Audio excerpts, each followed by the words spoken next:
Étiez-vous conscient que le gladiateur le plus renommé de l'histoire, Spartacus, venait d'une civilisation disparue qui inspirait de la peur même chez les Grecs? Pensez un moment que vous avez la capacité de voyager dans le temps, remontant à plus de 2000 ans, et vous vous trouvez dans une nation où les montagnes semblent effleurer les cieux et les forêts chuchotent des légendes d'antan. On raconte l'histoire des Thraces, un peuple si redoutable que même les Romains, maîtres du monde connus, en étaient effrayés. Il ne s'agit pas simplement de récits de guerriers farouches, c'est le récit d'une civilisation qui a engendré les gladiateurs les plus mythiques de l'histoire, y compris Spartacus, l'esclave qui a osé défier l'empire le plus puissant du monde.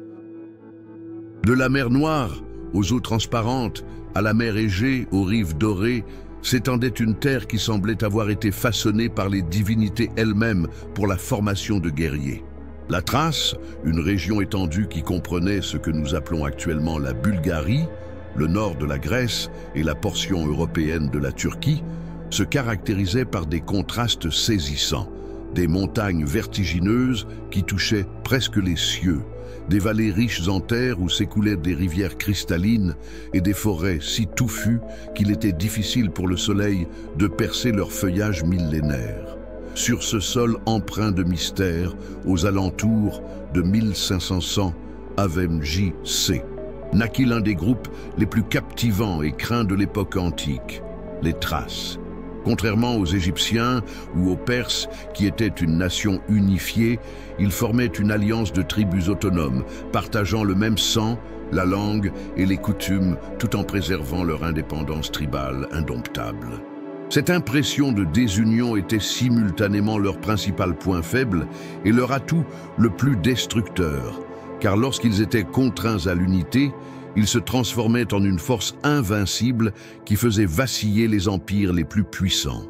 L'historien grec Hérodote, souvent appelé le père de l'histoire, a écrit avec un mélange d'admiration et de crainte: « Les Thraces sont le peuple le plus nombreux du monde après les Indiens. » S'ils faisaient preuve d'unité sous un seul leader ou en agissant de manière concertée, ils seraient invincibles et posséderaient une puissance bien supérieure à celle de toutes les autres nations.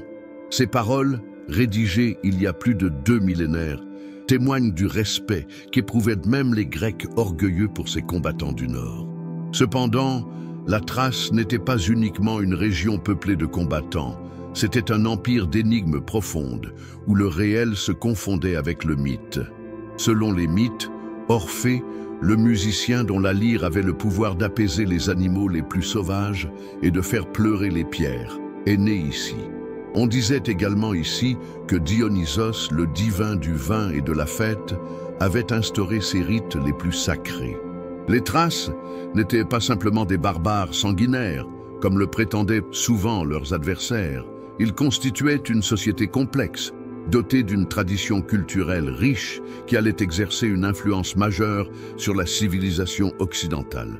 Le caractère de son peuple a été modelé de façon singulière par la géographie de la Thrace. Les montagnes leur ont inculqué la ténacité, les forêts leur ont imparti de la ruse, et les grandes étendues leur ont révélé l'importance de la rapidité et du mouvement. Contrairement aux Grecs ou aux Romains qui bâtissaient d'imposantes villes en pierre, ils optaient pour des installations éphémères qu'ils pouvaient facilement déserter en cas de besoin. Cette disposition nomade, transmise par leurs ancêtres itinérants, ferait d'eux quelques-uns des combattants les plus flexibles et redoutables de l'Antiquité, aptes à se manifester comme des spectres sur le terrain de combat et à s'évanouir tout aussi rapidement lorsque la situation l'exige. Pour saisir pleinement l'identité des Thraces, nous devons faire un bond en arrière dans le temps, à une période où l'Europe était un continent totalement différent de celui que nous avons aujourd'hui. Il y a approximativement 500 ans, lors du début de l'ère du bronze, d'importantes vagues de populations indo-européennes ont lancé l'une des migrations les plus significatives de la préhistoire humaine. Ces nomades, porteurs d'une culture développée et d'une technologie évoluée, ont migré depuis les steppes du nord-est vers tous les horizons, transportant avec eux non seulement leurs biens matériels, mais également leur langage, leurs coutumes et leur perception du monde. Quand ces migrants d'origine indo-européenne ont débarqué dans les Balkans, ils n'ont pas découvert un territoire inoccupé qui les attendait. Au cours de milliers d'années, des sociétés néolithiques ont fondé des hameaux agricoles dans les zones fertiles de cette région. Ces premiers résidents étaient des cultivateurs sédentaires qui ont mis au point des méthodes avancées d'agriculture et d'élevage, résidant dans des implants fixes pouvant loger parfois plusieurs centaines d'individus. L'interaction entre ces deux univers, les nomades indo-européens et les cultivateurs locaux, n'a pas nécessairement été marquée par la violence. Il semble davantage s'agir d'une intégration culturelle progressive qui s'est déroulée sur plusieurs siècles. Des indices captivants de ce mélange culturel ont été découverts par les archéologues sur divers sites dans l'ensemble de la région. La prétendue culture de la céramique cordée expose des instruments et des objets fusionnant des méthodes indo-européennes avec des coutumes locales. Les tombes de cette période dévoilent des rites d'inhumation élaborés qui amalgament les convictions des deux groupes, indiquant que l'assimilation transcendait le domaine matériel pour englober également les sphères spirituelles et sociales.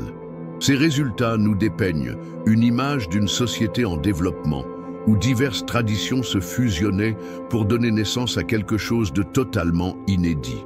À l'inverse de certaines civilisations contemporaines, telles que les Égyptiens ou les Mésopotamiens, les Thraces n'ont jamais élaboré leur propre système d'écriture. L'absence de documents écrits durant les premiers siècles de son existence a fait que nous avons dû nous appuyer principalement sur des sources archéologiques et, ultérieurement, sur les récits de ses voisins grecs et romains pour retracer son histoire. Néanmoins, le manque d'écrits n'est pas à voir comme une preuve de primitivité. Au contraire, il représente une culture qui valorisait la tradition orale. Dans cette culture, les savoirs, les récits et les lois étaient véhiculés de génération en génération grâce à des chants, des épopées poétiques et des rites sacrés. Durant ces premiers siècles de fusion culturelle, la caractéristique tribale de la société thrace a été établie.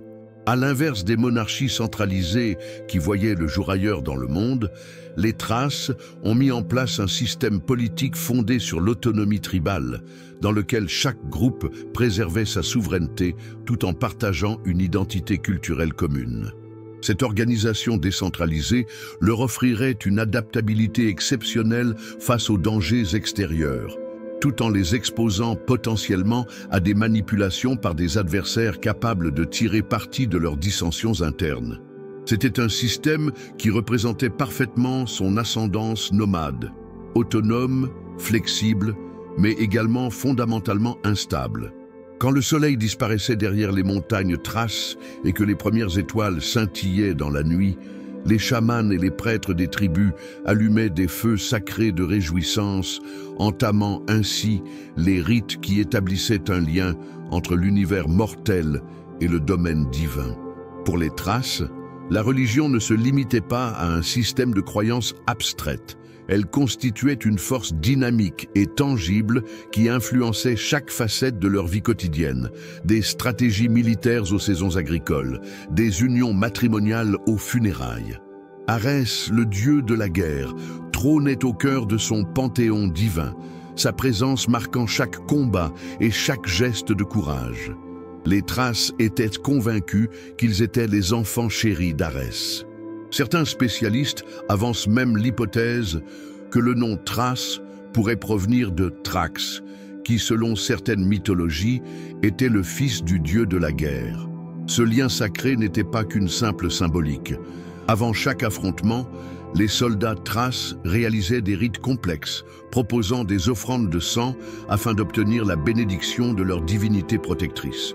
On affirmait qu'Arès lui-même avait conféré une bénédiction à leurs armes et que lors des instants les plus périlleux, le dieu descendait sur le champ de bataille pour se battre aux côtés de ses fils mortels. Toutefois, si Arès symbolisait la facette guerrière de la culture thrace, Dionysos exprimait son essence la plus profonde et énigmatique. Le culte de Dionysos en Thrace était bien plus ancien et complexe que sa reprise ultérieure par les Grecs. Dans ce contexte, le dieu n'était pas seulement le maître du vin et de la fête, il était une divinité de la mort et de la renaissance, des énigmes les plus profondes de l'existence humaine. Les Thraces l'appelaient également Zagreus et croyaient qu'il avait été démantelé puis ramené à la vie, devenant ainsi le maître des cycles infinis de la nature. Dans l'Antiquité, les rites dionysiaques thraces étaient renommés et craints à travers le monde pour leur caractère intense et leur sauvagerie manifeste. Le vin jouait un rôle primordial dans la foi thrace, et cela n'a rien d'accidentel. Cette zone a été parmi les premières à instaurer la viticulture dans le monde, il y a approximativement 6000 ans. Pour les Thraces, le vin ne se réduisait pas à une simple boisson alcoolique, c'était le sang sacré de Dionysos, un breuvage divin qui offrait aux mortels la possibilité de dépasser les frontières de la réalité quotidienne et d'entrer en contact direct avec les divinités. Au cours des célébrations religieuses, qui pouvaient s'étendre sur plusieurs jours, les participants atteignaient des états mystiques par la boisson, dansaient jusqu'à l'épuisement et exécutaient des rites que les observateurs extérieurs qualifiaient de sauvages, bien qu'ils soient d'une grande sacralité pour les Thraces. Un autre élément captivant de la foi thrace était la vénération de Zalmoxis, un dieu qui promettait l'éternité à ses adeptes. D'après les croyances des Thraces, Zalmoxis était un sage qui descendit aux enfers et revint avec la sagesse de l'immortalité. Ce culte comportait des rites étonnants où étaient envoyés des émissaires aux dieux par une méthode qui terrifiait les Grecs. Ils choisissaient un volontaire, le projetaient dans les airs sur des lances aiguisées, et si ce dernier succombait, ils interprétaient cela comme un signe que son message avait été reçu par la divinité. Cette coutume, perçue comme cruelle par les étrangers, mettait en lumière l'intensité de la croyance thrace en la vie après la mort et leur détermination à renoncer à l'existence terrestre en échange de récompenses spirituelles. Imaginez-vous déambuler dans un village thrace à l'aube. La fumée des feux de camp du soir se dissipe toujours doucement entre les huttes en bois et en terre, alors que les premiers éclats du jour éclairent les formes d'hommes et de femmes entamant leurs tâches journalières. Votre attention serait immédiatement captée par les tatouages élaborés qui décorent la quasi-totalité des adultes. Des figures géométriques complexes, des spirales sacrées, des illustrations d'animaux totems et des signes religieux couvrant bras, visage et torse, exprimant l'histoire personnelle de chaque personne d'une façon qu'ils sont les seuls à pouvoir déchiffrer complètement. La civilisation thrace constituait un patchwork captivant d'environ 200 tribus distinctes, chacune possédant ses propres coutumes particulières, ses zones géographiques précises et ses structures dirigeantes singulières. Les Bes, habitants des montagnes réputées pour leur résistance acharnée à toute forme de domination extérieure. Les Tribales, experts en stratégie militaire, avaient élaboré des techniques de combat si redoutables qu'Alexandre le Grand les percevait comme des adversaires à respecter. En revanche, les Moétiens avaient adopté un style de vie totalement distinct, s'engageant dans un végétarisme sacré et se nourrissant essentiellement de miel, de lait et de produits laitiers. Ce choix alimentaire les distinguait dans une région où la viande occupait généralement une place prépondérante dans le régime alimentaire. Les structures familiales des Thraces contestaient de nombreuses normes d'autres sociétés antiques. Non seulement la polygamie était tolérée, mais elle était également anticipée chez les hommes de prestigieux rangs. Les rois thraces avaient souvent 10 femmes ou davantage, chaque épouse symbolisant des accords politiques avec diverses tribus ou clans. Toutefois, cela ne voulait pas dire que les femmes thraces étaient dépourvues de pouvoir ou d'influence. À l'opposé, elles bénéficiaient d'une grande liberté en comparaison avec leurs homologues grecs ou persanes. Elles avaient la possibilité de posséder des propriétés, de s'impliquer dans le commerce et, dans certaines situations, d'administrer des tribus ou d'assumer des fonctions sacerdotales majeures. Selon les observateurs grecs, l'un des aspects les plus étonnants de la société thrace était sa perception de la virginité. Les historiens de l'époque rapportaient avec surprise que les Thraces, ne plaçait pas la même importance sur la virginité que d'autres civilisations. En réalité, avant le mariage, les jeunes femmes bénéficiaient d'une grande liberté sexuelle, et cette coutume était perçue comme tout à fait normale et admise. Cette position libérale se prolongeait à d'autres domaines de leurs interactions sociales, engendrant une société que beaucoup d'étrangers considéraient à la fois captivante et scandaleuse. Un autre élément distinctif de la culture thrace était l'absence d'une structure sociale rigide.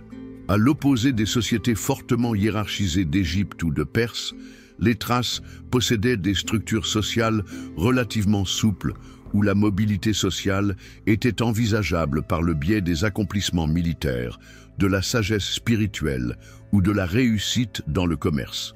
Cette souplesse sociale encourageait un sens d'autonomie personnelle qui se révélait non seulement dans leurs interactions personnelles, mais aussi dans leur opposition à toutes sortes d'autorités extérieures. C'est cet esprit de liberté qui compliquerait tant la tâche aux empires suivants, d'abord les Perses, ensuite les Macédoniens et finalement les Romains, pour instaurer une domination pérenne sur les territoires thraces.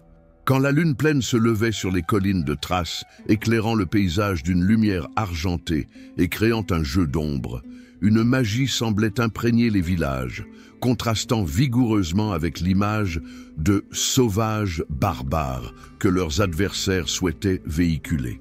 Lors de ces nuits mémorables, les bardes thraces, des poètes et musiciens bénéficiant d'un statut quasi divin dans leur communauté, prenaient leurs instruments de musique et s'apprêtaient à narrer les épopées ancestrales transmises oralement à travers les âges. Leurs chants, portés par des harmonies envoûtantes, relataient les prouesses des héros mythiques, la descendance divine et les récits d'amour et de conflits qui façonnaient l'identité culturelle de la nation thrace. Ces bardes n'étaient pas de simples divertisseurs. Ils étaient les dépositaires de la mémoire collective, les bibliothécaires vivants d'une civilisation ayant délibérément choisi de transmettre son patrimoine culturel par le biais de la tradition orale plutôt que de l'écrit. Sa portée était telle que même les Grecs, réputés pour leur raffinement littéraire, admettaient la prédominance poétique des Thraces. Dans l'Iliade, c'est Homère qui dépeint les Thraces comme des partisans de Troie, et ces représentations laissent transparaître une admiration profonde pour leur culture poétique et musicale. On peut identifier l'influence thrace dans plusieurs éléments de la littérature grecque ancienne, où des motifs, des constructions narratives et même des procédés poétiques spécifiques révèlent clairement leurs racines thraces.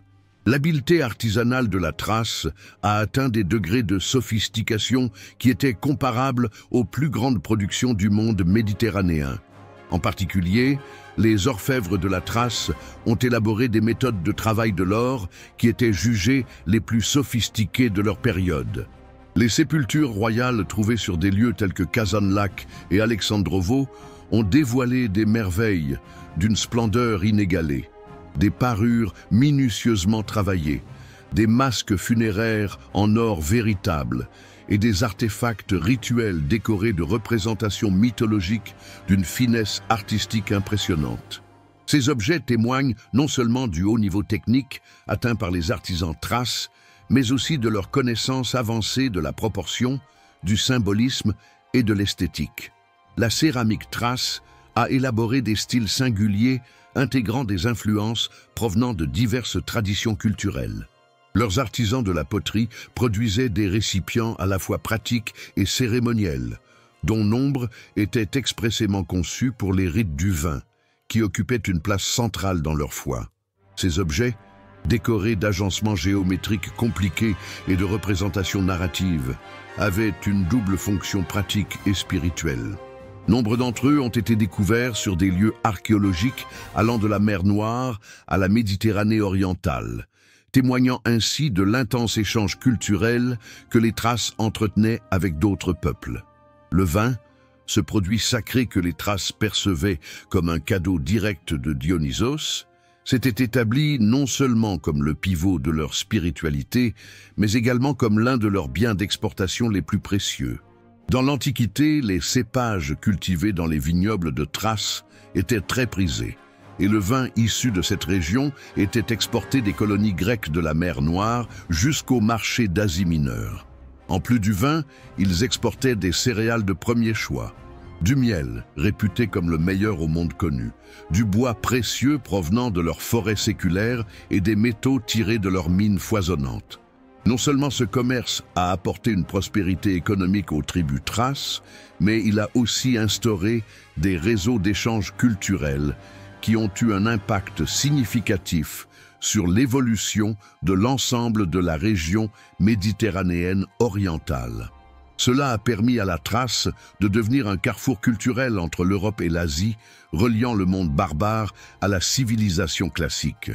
Le lever d'un matin banal dans les plaines de Thrace pouvait brusquement se métamorphoser en une symphonie de frayeur pour toute armée adverse non préparée. Le son était le premier indicateur, un léger bourdonnement lointain qui s'intensifiait progressivement pour se transformer en un vacarme tonitruant, produit par des milliers de sabots martelant le sol humide. Puis, comme des spectres surgissant du brouillard matinal, les silhouettes se dessinaient à l'horizon. Des cavaliers thraces chevauchant de petits chevaux d'une endurance remarquable, se mouvant avec une coordination qui paraissait surnaturelle. En fin de compte, lorsque l'adversaire parvenait à discerner les détails de leurs visages ornés et de leurs armes scintillantes sous le soleil, il était déjà trop tard pour mettre en place une défense efficace. Les combattants thraces avaient transformé le domaine militaire en introduisant une innovation tactique qui allait modifier de manière permanente la conduite des batailles dans l'Antiquité. Le recours constant à des troupes légères équipées du pelta, un petit bouclier circulaire fabriqué en osier et en cuir, leur offrant une mobilité exceptionnelle, sans pour autant renoncer totalement à la protection. Ces soldats, connus sous le nom de peltastes, ne se confrontaient pas directement aux formations d'infanterie lourde qui contrôlaient les champs de bataille de leur époque. Ils ont plutôt élaboré des stratégies de guérilla, exploitant leur agilité supérieure pour harceler, dérouter et finalement anéantir des adversaires apparemment supérieurs. La compétence des guerriers thraces ne dépendait pas uniquement de leur stratégie novatrice, mais aussi de leur formation dès le plus jeune âge et de leur esprit guerrier singulier. Les enfants thraces étaient formés à l'équitation avant même d'être capables de marcher en toute sécurité, et l'usage des armes était jugé aussi essentiel que l'apprentissage de la parole ou du calcul.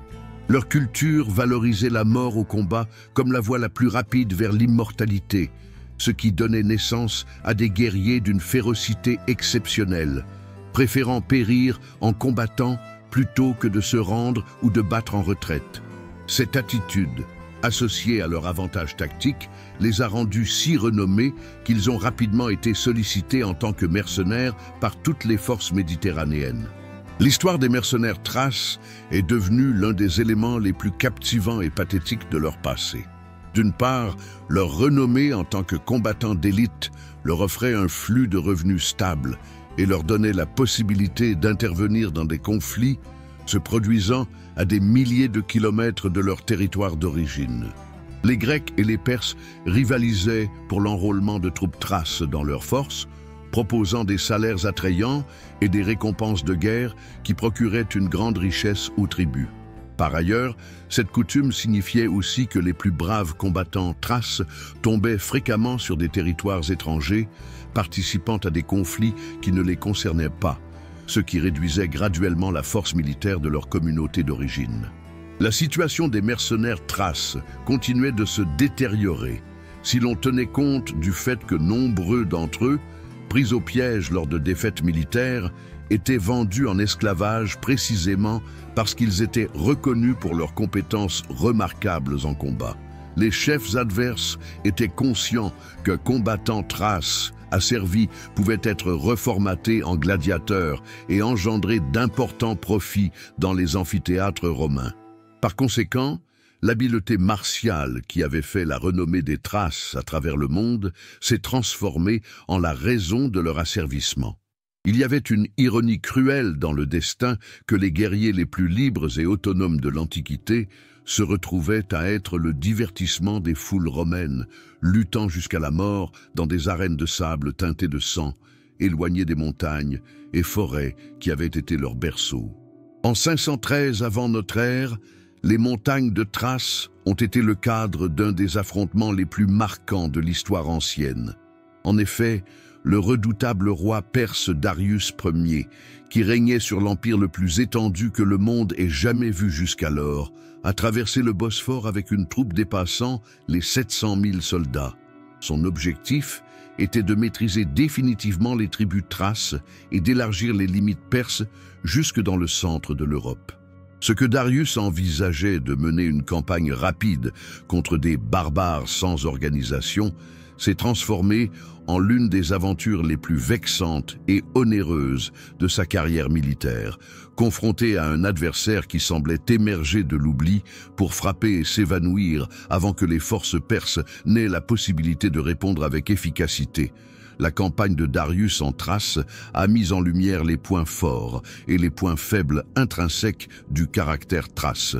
D'un côté, les tribus ont démontré une expertise inégalée en matière de guérilla, exploitant leur familiarité profonde avec le relief montagneux pour infliger des attaques dévastatrices aux convois perses par le biais de ruses et d'embuscades. Ils lançaient leurs offensives à l'aube, profitant du brouillard qui leur fournissait une dissimulation naturelle. Ils surgissaient de manière inattendue sur les flancs adverses, précisément quand on s'y attendait le moins, et se retiraient vers des abris montagneux inaccessibles aux lourdes cavaleries perses.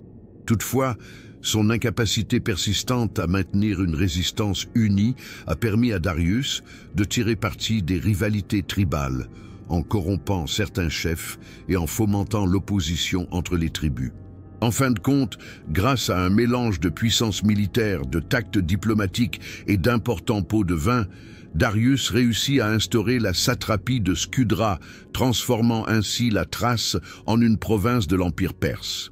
Cependant, cette victoire a coûté cher. Les tribus imposées aux Thraces incluaient non seulement l'or provenant de leurs riches mines, mais également un nombre déterminé d'esclaves qui étaient tenus d'être fournis chaque année.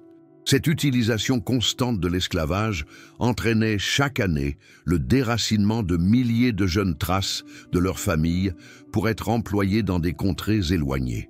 Une tragédie qui se reproduirait au fil des siècles sous divers conquérants et qui finirait par nourrir les arènes romaines de gladiateurs. Des décennies avant l'invasion perse, les Thraces avaient déjà tissé des liens souvent compliqués et conflictuels avec les colonies grecques établies sur les rivages de la mer Noire depuis le 8e siècle avant J.P.C. Ces colonies, établies par des Grecs en quête de nouvelles terres et d'opportunités commerciales, ont généré une zone de contact culturel captivante où la civilisation grecque interagissait directement avec le monde barbare thrace. Les deux peuples prospéraient dans le commerce. Les Grecs troquaient des articles fabriqués, de l'huile d'olive et du vin de grande qualité contre des grains thraces, du miel, des cuirs et des métaux précieux. Toutefois, ces échanges commerciaux n'étaient pas systématiquement en paix. Les Thraces occupent une place importante dans les écrits grecs, en particulier dans l'Iliade d'Homère, où ils sont dépeints comme de redoutables alliés des Troyens dans leur affrontement avec les Grecs achéens. La représentation homérique des Thraces, bien qu'orientée par le point de vue grec, met en évidence un grand respect pour leurs forces militaires et une admiration pour leur civilisation étrangère. Hérodote, en se basant sur son observation personnelle des Thraces, les qualifiait de la population la plus importante de toutes, hormis les Indiens. Toutefois, il soulignait avec une clairvoyance prophétique que, s'ils étaient rassemblés sous un unique chef, ils seraient invincibles. Cette constatation pourrait être à la fois une admiration véritable et un épitaphe prophétique pour un peuple dont l'importance était restreinte par son caractère tribal. Aux environs de 470 avant J.C., dans le tumulte politique qui a suivi les guerres médiques entre Grecs et Perses, une personnalité émerge des contrées thraces pour transformer le sort de son peuple, Thérès Perrin. Leader de la tribu des Odryses, il possédait une vision politique remarquable et les habiletés militaires pour la concrétiser. Thérès a saisi ce que les précédentes générations de dirigeants thraces avaient négligé. la nécessité de construire son propre empire pour survivre dans un monde dominé par des empires gigantesques. Il a compris qu'il devait rassembler les tribus dispersées sous une autorité centrale, suffisamment robuste, pour négocier sur un pied d'égalité avec les Perses, les Grecs et toute autre force qui menaçait l'indépendance de la Thrace. L'établissement du royaume odrycien ne s'est pas déroulé dans un contexte apaisé ni facile. Thérès a dirigé plusieurs dizaines de campagnes contre des tribus concurrentes, certaines d'entre elles ayant des rancunes séculaires remontant à des siècles. Sa compétence politique se manifestait dans sa faculté à convertir des adversaires historiques en alliés fidèles, non seulement grâce à la victoire militaire, mais également via des unions stratégiques, une distribution avantageuse du butin guerrier et surtout par l'établissement d'une identité commune thrace qui surmontait les allégeances tribales traditionnelles. Progressivement, tribu par tribu vint grossir le jeune royaume, séduit à la fois par l'assurance de protection et par la possibilité de s'associer aux richesses produites par un État thrace consolidé. Le véritable sommet du pouvoir odrycien a été atteint durant le règne de Sitalcès, fils de Thérès. Il a métamorphosé la Thrace en une force régionale influente, capable d'orienter significativement les affaires grecques. Au cours de la guerre du Péloponnèse, un conflit titanesque entre Athènes et Sparte pour dominer la Grèce, Sitalcès choisit habilement de se ranger du côté d'Athènes, apportant non seulement des soldats experts, mais également des soutiens économiques essentiels. Cette coalition entre Athènes et la Thrace était un stratagème politique élaboré. Athènes avait nécessité des soldats thraces et de l'atterrissage aux ressources de la mer Noire, pendant que Sitalcès recherchait l'appui athénien pour ses projets d'expansion dans la région. L'abondance du royaume odryse était due à diverses origines, faisant de lui l'un des États les plus florissants de son temps. Les mines d'or et d'argent de Thrace, en particulier celles qui se trouvaient sur le mont Pangée, produisait des quantités de métaux précieux comparables aux célèbres mines de l'Orion en Attique. Les immenses forêts de Thrace fournissaient le bois nécessaire à la construction navale des flottes grecques, tandis que ces terres fertiles produisaient en quantité suffisante des céréales, non seulement pour alimenter la population locale, mais encore pour exporter d'importants excédents.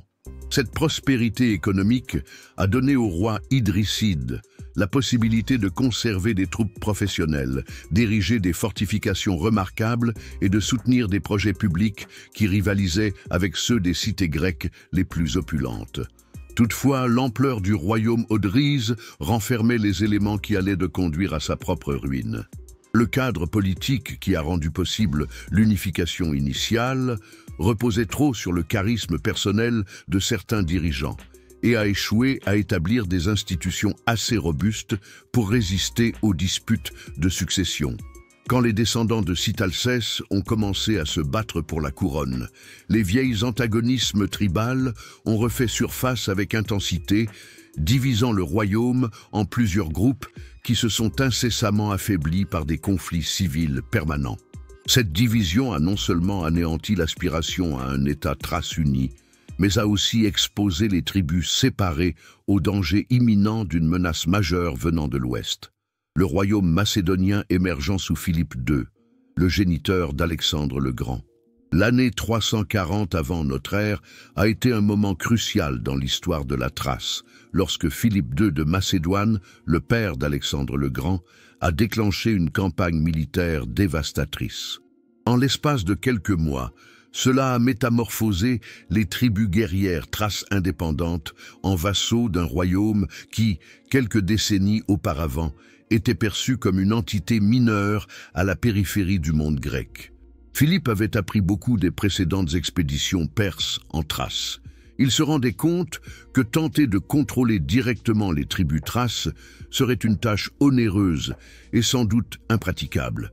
Mais il voyait également que leur importance en tant que combattants était trop grande pour être négligée. La politique macédonienne vis-à-vis de la Thrace fut un exemple emblématique de realpolitik à l'époque antique.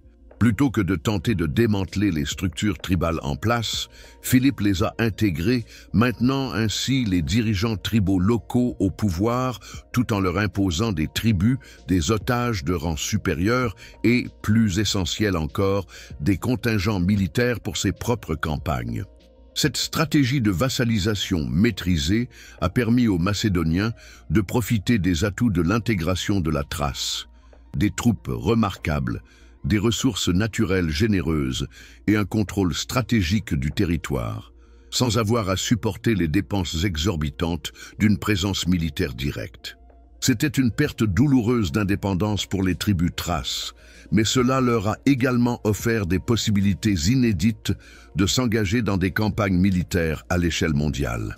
Quand Alexandre le Grand déchaîna sa campagne légendaire contre l'Empire perse en 334 avant JC, la cavalerie thrace était un élément essentiel de son armée pluriethnique.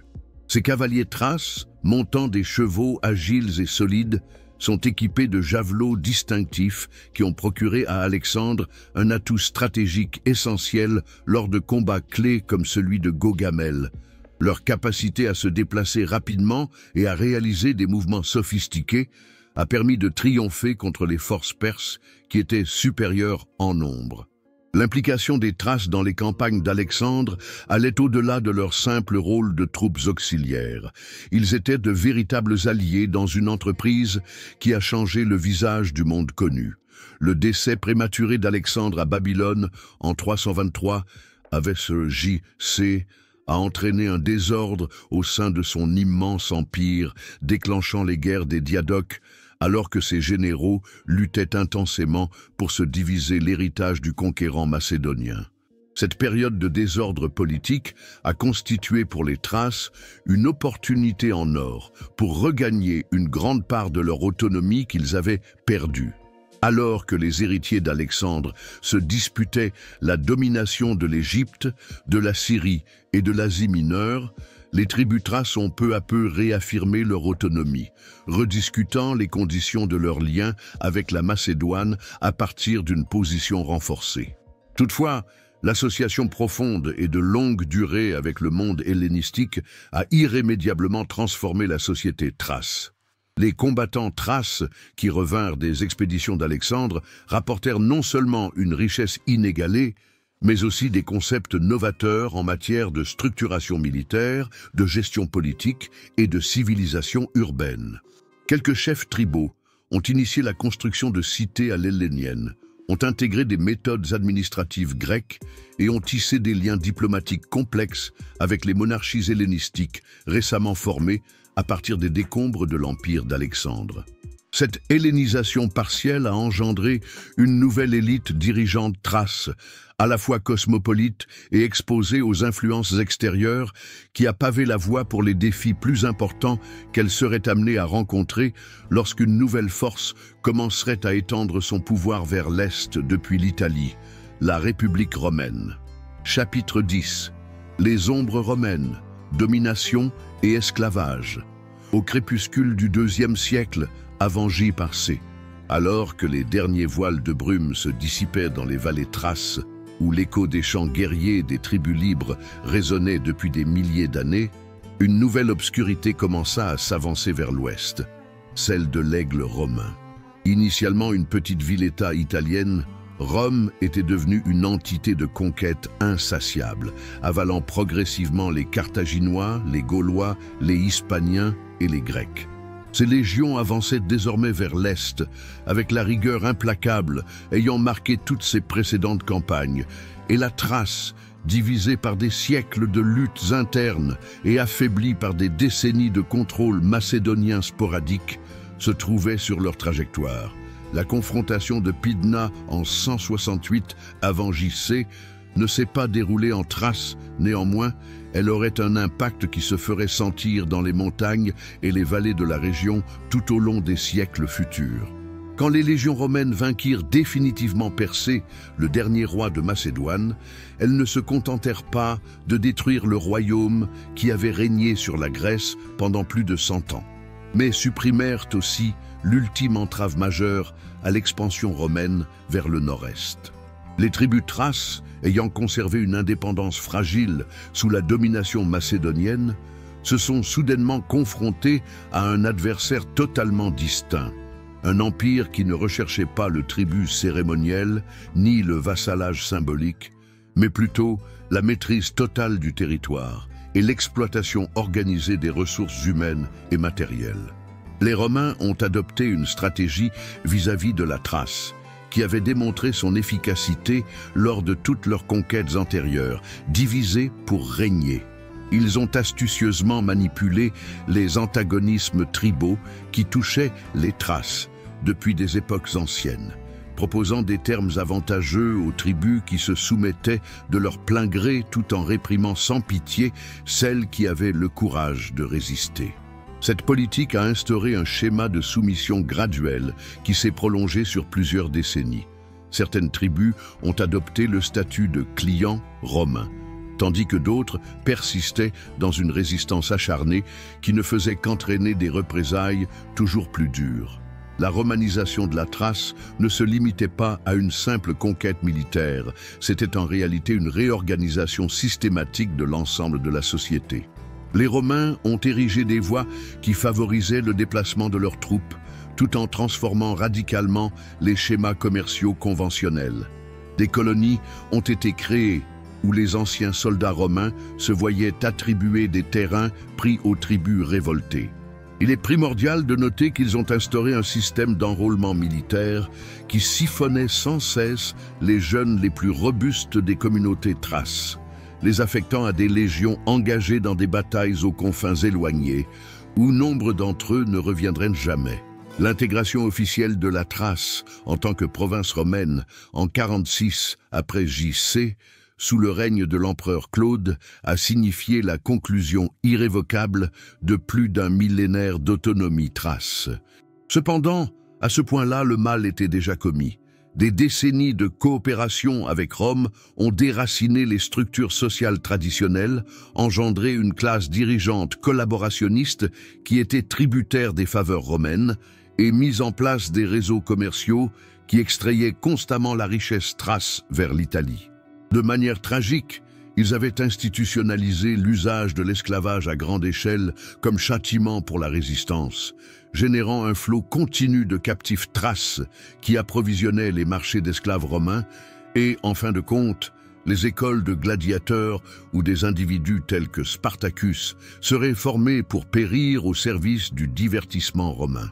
Le paradoxe le plus cruel de la destinée thrace sous le joug romain se révélait sans équivoque dans les casernes des légions déployées aux frontières de l'Empire, où des volontaires thraces servaient en compagnie de leurs compatriotes contraints au service militaire comme une forme de tribut humain.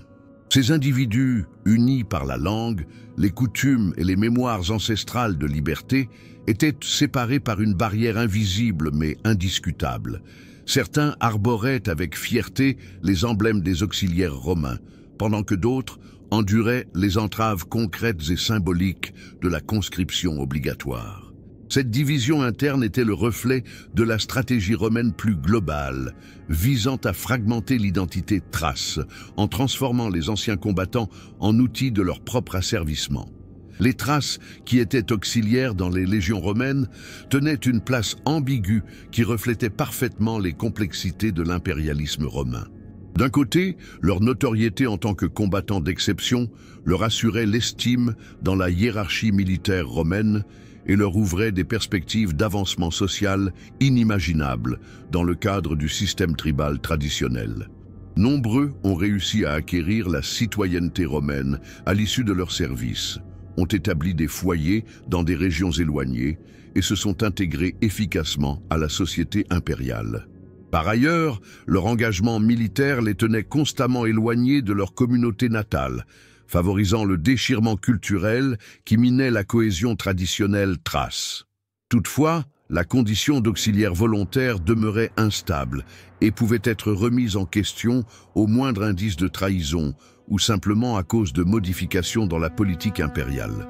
Les défections, assez fréquentes chez les auxiliaires thraces du fait de leur tradition d'autonomie, étaient sanctionnées avec rigueur, illustrant à la fois la valeur militaire de ces troupes et la peur romaine face à leur potentiel insurrectionnel.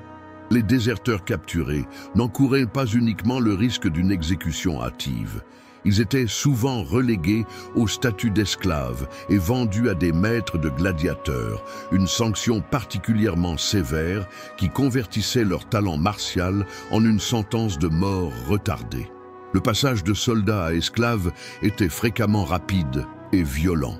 Un auxiliaire thrace qui fuyait pouvait, en l'espace de quelques semaines, se retrouver ligoté dans une caravane d'esclaves en direction des marchés romains.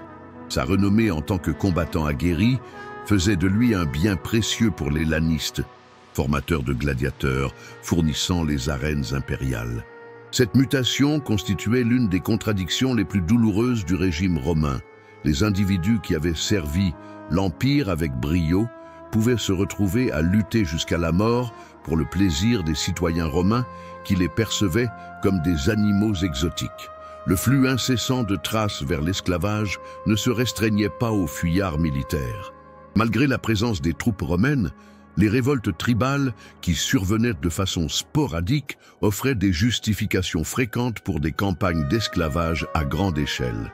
Des populations entières ont été délogées, les jeunes hommes étant spécialement choisis pour la formation des gladiateurs en raison de leur renommée dans l'art martial, alors que les femmes, les enfants et les personnes âgées ont été affectées à d'autres types d'esclavage.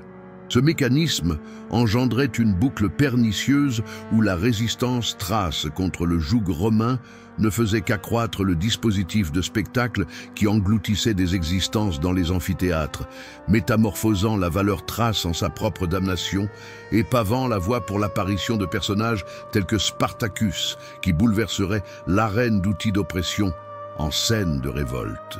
En plein centre de Rome, là où le tumulte de la foule se combinait avec le bruit du métal qui s'entrechoque et où l'arôme du sang récent saturait l'atmosphère de la mi-journée, se produisait l'un des spectacles les plus sophistiqués et paradoxaux de la civilisation humaine, les combats de gladiateurs. Initialement, ces rituels funéraires étrusques étaient plutôt modestes, avec quelques guerriers qui se battaient pour rendre hommage aux défunts. Cependant, grâce à l'ingéniosité organisationnelle romaine, ils ont évolué en une immense industrie du divertissement qui exigeait un approvisionnement continu en individus formés pour tuer et mourir avec une certaine élégance artistique. Les arènes ne représentaient pas uniquement des espaces de brutalité. Elles étaient également des scènes raffinées où se déroulaient des tragédies liées à l'honneur, au courage, au destin et à la mort, qui mettaient en lumière et consolidaient les principes essentiels de la société romaine. La transition des jeux gladiatoriaux, de leurs racines rituelles à leur métamorphose en spectacle de masse, illustre parfaitement la faculté de Rome à transformer les aspects culturels des nations conquéries en outils de domination sociale et d'affirmation de pouvoir. Initialement, les familles aristocratiques organisaient les premiers affrontements dans le cadre de somptueuses funérailles. Cependant, au fil du temps, les politiciens romains ont réalisé que l'organisation de spectacles grandioses était une méthode extrêmement efficace pour gagner la faveur des masses urbaines. Cette politisation de la brutalité des gladiateurs a engendré une demande grandissante de lutteurs plus exotiques, plus talentueux et davantage enclins à mourir de façon spectaculaire. Le système économique soutenant les jeux de gladiateurs était une toile complexe qui couvrait l'ensemble de l'Empire, reliant les marchés d'esclaves distants aux arènes en ville grâce à une série d'intermédiaires experts. Les lanistes, entrepreneurs qui achetaient, formaient et louaient des gladiateurs, se trouvaient dans une position sociale ambivalente. Ils étaient déconsidérés pour leur commerce de la mort humaine, tout en étant respectés en raison de leur fortune et de leurs liens politiques. Les écoles de gladiateurs, ludi, qu'ils mettaient en place, étaient des structures mixtes qui amalgamaient des aspects de prison, d'écoles militaires et de centres sportifs, où des esclaves de différentes origines devenaient des virtuoses des arts martiaux. La demande particulière de gladiateurs thraces reflétait à la fois leur renommée militaire et les aspirations esthétiques du public romain. Les Romains ne se contentaient pas de violences gratuites. ils aspiraient à des combats narratifs, mettant en scène des affrontements entre divers styles de combat, différentes coutumes culturelles et divers archétypes héroïques.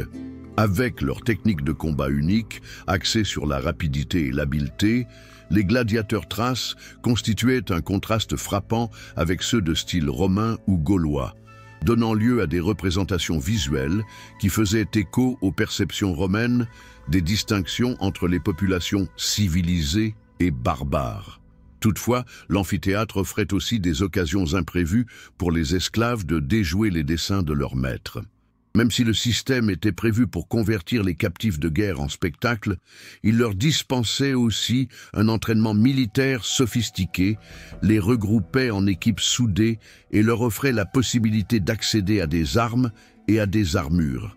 Pour des individus tels que Spartacus, qui avait vécu comme guerrier libre avant d'être réduit en esclavage, les ludus gladiatorius constituaient non seulement des lieux de détention où ils se préparaient à affronter la mort, mais aussi des centres d'excellence militaire involontaire où ils pouvaient peaufiner leurs aptitudes au combat, tisser des liens de fidélité avec des camarades de divers pays et concevoir des stratégies pour transformer leur formation en une préparation pour une révolte.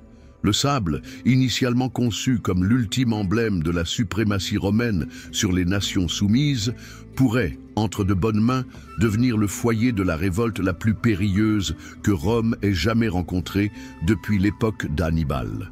Dans la douce pénombre des premières heures du jour, alors que les rayons du soleil parvenaient à percer à travers les barreaux de fer des cellules où résidaient les gladiateurs, ces derniers exécutaient des rituels hérités de leurs ancêtres, qui avaient été pratiqués dans les montagnes libres de leur patrie lointaine, des méditations silencieuses pour demander la protection d'Arès, des exercices d'étirement destinés à préparer leur corps à l'affrontement ou au triomphe, et un entretien minutieux de leurs armes distinctives qui faisaient d'eux certains des gladiateurs les plus célèbres et redoutés de toutes les arènes de l'Empire. Le style de combat thrace ne se limitait pas à une méthode militaire.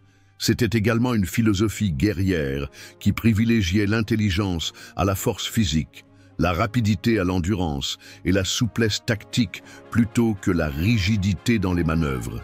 Les lanistes romains avaient méticuleusement élaboré la tenue emblématique du gladiateur thrace afin d'optimiser autant l'efficacité en combat que le spectacle visuel qui satisfaisait les attentes du public.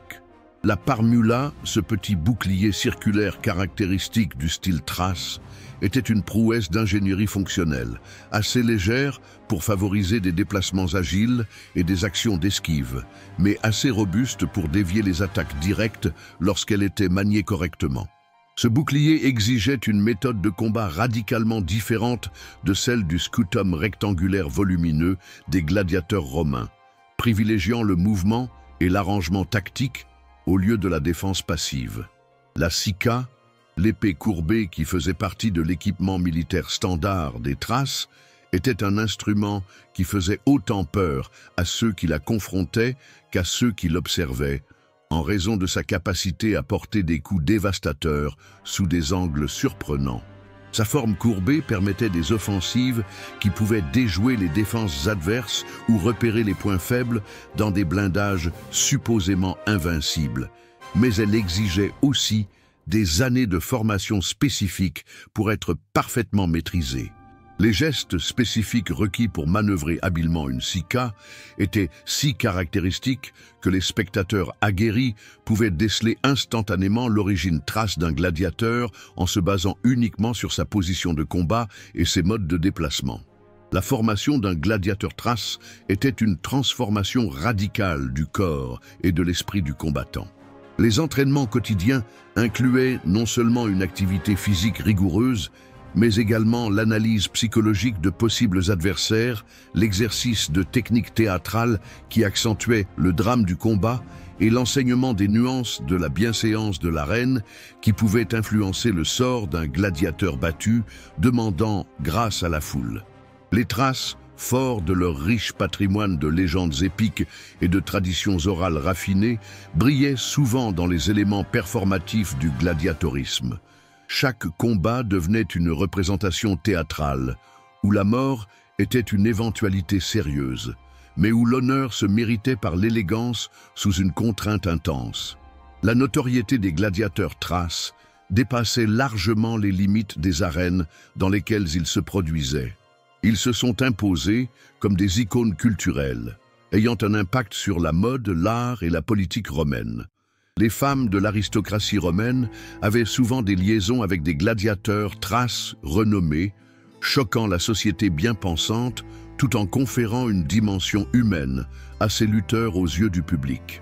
Des mosaïques et des fresques ont été réalisées par les artistes pour immortaliser de célèbres batailles impliquant des gladiateurs d'origine thrace. Des poètes composaient des vers mettant en valeur sa beauté et son élégance. Toutefois, cette célébrité avait aussi son revers. Plus un gladiateur thrace gagnait en popularité, plus la pression montait pour qu'il présente des performances de plus en plus spectaculaires, l'entraînant dans des combats de plus grande envergure contre des rivaux toujours plus redoutables, jusqu'à ce que sa bonne étoile finisse par s'éteindre et qu'il trouve la mort dans l'arène qui l'avait fait connaître. Pour certains individus, tels que Spartacus, cette notoriété pourrait servir de tremplin pour contester l'ensemble du système qui a engendré leur gloire, transformant ainsi le Colisée mortel en rampe de lancement pour la Révolution. Dans les hauteurs abruptes où la tribu des Maèdes avait préservé son indépendance avec ténacité pendant des siècles, vint au monde un enfant qui allait devenir le symbole pérenne de lutte contre l'oppression à travers toute l'histoire humaine. Spartacus, connu sous son nom romanisé et non pas sous son nom thrace d'origine, a été élevé dans une société valorisant l'intégrité personnelle comme le summum des vertus. Les récits héroïques de ses ancêtres étaient souvent racontés autour des feux de camp nocturnes. Dès leur plus jeune âge, les enfants apprenaient à privilégier la mort plutôt que le déshonneur, non seulement comme un idéal poétique, mais aussi comme une exigence pratique qui influencerait chacune de leurs décisions majeures à l'âge adulte. La tribu de Spartacus, connue sous le nom de Maédie, habitait une région qui correspondrait aujourd'hui à la frontière entre la Bulgarie et la Macédoine. C'était un territoire montagneux qui, pendant des siècles, a été le théâtre de conflits entre divers empires. Toutefois, ces caractéristiques géographiques ont également permis à ses résidents d'exercer une certaine autonomie en raison des défis posés par le maintien d'une présence militaire sur un terrain aussi difficile. Cette géographie a modelé d'une manière particulière le tempérament des Maèdes. Ils excellaient dans la guérilla, étaient habiles à subsister grâce à la terre lors de longues campagnes et incarnaient un égalitarisme social où le commandement était acquis par des prouesses militaires plutôt que par une lignée héréditaire. Spartacus a grandi pendant l'une des phases les plus agitées de l'histoire de la Thrace, alors que les contraintes romaines ne cessaient de se renforcer et que les structures tribales traditionnelles s'écroulaient face à la conquête graduelle. Tout comme de nombreux jeunes thraces de son époque, Spartacus a sans doute été engagé ou a choisi librement de rejoindre les forces auxiliaires romaines. Cette décision était à la fois le reflet des possibilités restreintes offertes aux guerriers thraces et de l'attrait d'un salaire militaire constant et de la perspective de démontrer sa bravoure au combat sur une scène plus vaste que les invasions tribales classiques. Son service dans l'armée romaine lui aurait dispensé un enseignement précieux en matière de tactique, d'organisation et d'esprit impérial, qu'il mettrait par la suite à profit de manière destructrice contre ses précédents employeurs. En tant qu'assistant, il aurait assimilé non seulement les tactiques de combat légionnaires, mais également les approches romaines en matière de logistique militaire, de communication en campagne et de coordination de divers contingents, des compétences qui se sont avérées indispensables lorsqu'il s'est retrouvé à la tête d'une armée multiculturelle de révoltés esclaves. Toutefois, cette durée de service lui aurait aussi permis d'observer directement les incohérences et les vulnérabilités du système impérial, notamment la dépendance de Rome à des troupes étrangères dont la fidélité demeurait constamment incertaine. La décision de Spartacus de quitter l'armée romaine a constitué un tournant crucial dans son existence, le métamorphosant d'associé hésitant en adversaire affiché de l'Empire. Les archives historiques manquent de clarté concernant les détails précis de leur abandon, mais ce phénomène était fréquent parmi les auxiliaires thraces, disputes avec les commandants romains, désaccords sur des ordres qui enfreignaient les codes d'honneur traditionnels, ou tout simplement l'incapacité psychologique de continuer à servir un système qui détruisait systématiquement leur culture ancestrale.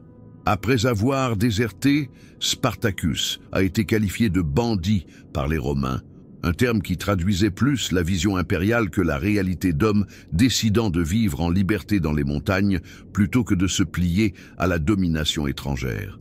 Son éventuelle capture et sa vente en tant qu'esclave pour entraîner des gladiateurs n'étaient pas simplement une question de malchance, c'était le sort inéluctable d'un homme qui avait publiquement défié l'autorité romaine à une époque où un tel affront ne pouvait se conclure autrement que par la mort ou l'asservissement. Toutefois, Rome n'aurait jamais pu envisager qu'en plaçant ce gladiateur thrace rebelle dans une école de gladiateurs, elle lui procurait précisément la formation, les camarades et les occasions nécessaires pour orchestrer la révolte la plus périlleuse de toute l'histoire impériale. Pour Spartacus, le passage du statut de guerrier libre à celui de gladiateur asservi fut une chute vertigineuse qui aurait été inconcevable pour ses ancêtres thraces. Il voyait l'esclavage comme un sort plus terrible que la mort et avait l'habitude de lutter jusqu'à épuisement plutôt que de se rendre. Quand les chaînes se sont d'abord refermées autour de ses poignets, sans doute lors d'une invasion romaine dans les montagnes où il s'était caché suite à sa désertion, Spartacus a non seulement enduré la perte tangible de sa liberté, mais aussi une transformation psychologique radicale qui l'éloignerait définitivement du monde qu'il connaissait et le préparerait à se muer en quelque chose de totalement inédit. Un leader révolutionnaire façonné dans les conditions les plus implacables de l'Empire romain. Son trajet de l'endroit où il a été capturé jusqu'à l'école de gladiateurs de Lentulus Batiatus à Capoue fut une marche pénible à travers un paysage symbolisant tout ce qu'il avait perdu, lié à d'autres détenus de différentes nationalités, des Gaulois capturés lors des campagnes de César, des Germains capturés aux frontières du Rhin, ainsi que d'autres Thraces partageant son sort. Spartacus a eu l'occasion d'observer la structure organisée de l'esclavage romain. Ce n'était pas une démarche hasardeuse ou désordonnée, c'était un dispositif industriel élaboré pour casser la détermination humaine et convertir des combattants dignes en amusement pour les foules. Chaque escale, chaque cérémonie d'humiliation, chaque démonstration de la puissance incontestée des gardes était minutieusement orchestrée pour anéantir toute empreinte de l'identité passée. La venue de gladiateurs à l'école de Capoue, en 73 avant JC, signalait le commencement d'un nouveau chapitre dans l'existence de Spartacus, où la violence physique se mêlait à une forme plus discrète, mais tout aussi dévastatrice de conflits psychologiques. Lentulus Batiatus, le propriétaire de l'école et laniste, était un homme d'affaires qui avait su maîtriser l'art de transformer des individus en redoutables machines à tuer. Ce lieu n'était pas seulement un établissement pénitentiaire, c'était une fabrique de mort artistique destinée à divertir les élites romaines prêtes à débourser des sommes colossales pour des représentations toujours plus sophistiquées et cruelles. Le processus de formation auquel Spartacus a été soumis, destiné à transformer les combattants en athlètes d'excellence, avait pour but délibéré de les déshumaniser. Les journées débutaient avant le lever du jour, avec des activités physiques poussant le corps humain à ses extrêmes, des courses en armure complètes sous un soleil ardent, des batailles d'exercice qui continuaient jusqu'à l'épuisement total des participants et des sessions de maniement d'armes qui se prolongeaient jusqu'à ce que chaque geste devienne instinctif. Cependant, la part la plus cruelle de l'entraînement ne résidait pas dans l'aspect physique, mais plutôt dans celui-ci psychologique. Les gladiateurs étaient sciemment placés en compétition les uns contre les autres dans des rivalités artificielles. Ils étaient privés de toute forme d'assistance ou d'amitié et on leur enseignait à voir leurs compagnons d'esclavage comme des adversaires potentiels plutôt que des soutiens face à l'adversité. Pourtant, même un homme aussi stratégiquement intelligent et expérimenté militairement que Spartacus pouvait repérer les faiblesses intrinsèques du système oppressif à travers cette brutalité systématique. Il remarqua que les gardiens, persuadés du désespoir de leurs détenus, avaient mis en place des routines prévisibles et relâchaient leur vigilance à plusieurs moments de la journée. Il remarqua que d'autres combattants, en dépit des tentatives de séparation, commençaient à tisser des liens de fidélité réciproque fondés sur la douleur commune. De façon plus cruciale, il comprit que la formation qu'il recevait, destinée à le perfectionner en un assassin plus performant, l'amenait également accidentellement à mener une révolution. Chaque session d'instruction en tactique de combat, chaque entraînement collectif, chaque occasion d'utiliser de réelles armes était une mise en condition pour quelque chose que leur geôlier n'avait jamais prévu. La métamorphose d'une école de gladiateurs en point de lancement de la plus redoutable révolte d'esclaves que Rome ait connue. La nuit de la fuite avait été planifiée minutieusement pour coïncider avec l'un des festivals romains, à un moment où les gardes seraient occupés par les festivités et le vin, et où tous les regards de la ville se tourneraient vers les spectacles publics, au lieu de surveiller une école de gladiateurs qui semblait sans danger. Durant des mois, Spartacus avait observé, planifié et surtout constitué un réseau de confiance parmi une sélection de gladiateurs partageant non seulement leur désespoir, mais aussi leur résolution à retrouver leur liberté à n'importe quel coût. Selon les sources historiques, ces individus, environ 70, constituaient un patchwork captivant de nationalités et d'origines. Des Gaulois qui avaient lutté contre César, des Germains pris comme captifs aux confins barbares, et d'autres Thraces ayant emprunté des trajectoires semblables à celles de Spartacus, de la liberté tribale à l'esclavage dans l'arène. Le projet initial était désespérément simple, et pour cette même raison, brillant dans son audace. En dehors de leurs sessions d'entraînement surveillées, les gladiateurs n'avaient pas accès à de réelles armes. Toutefois, ils avaient secrètement réussi à se procurer des couteaux de cuisine pendant leur période de travail liée à la préparation des repas. Ces objets modestes allaient devenir les outils d'une des révoltes les plus marquantes de l'histoire ancienne.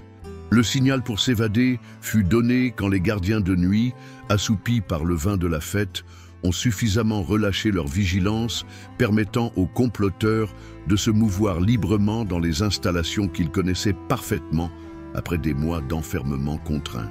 Ce qui a suivi a été une déflagration de violence libératrice, longtemps contenue, qui, lorsqu'elle s'est finalement manifestée, a surpris même ses instigateurs par son ampleur. Les gladiateurs ne se sont pas juste échappés. Ils ont méthodiquement éliminé tous les membres de l'établissement qu'ils ont croisés, allant des gardiens qui les avaient maltraités chaque jour aux maîtres qui les avaient façonnés en véritables instruments de mort. Cette violence n'était pas le fruit du hasard ou de la sadisme. Elle représentait une action intentionnelle de justice révolutionnaire, adressant un signal limpide à la fois pour les esclaves et leurs propriétaires romains.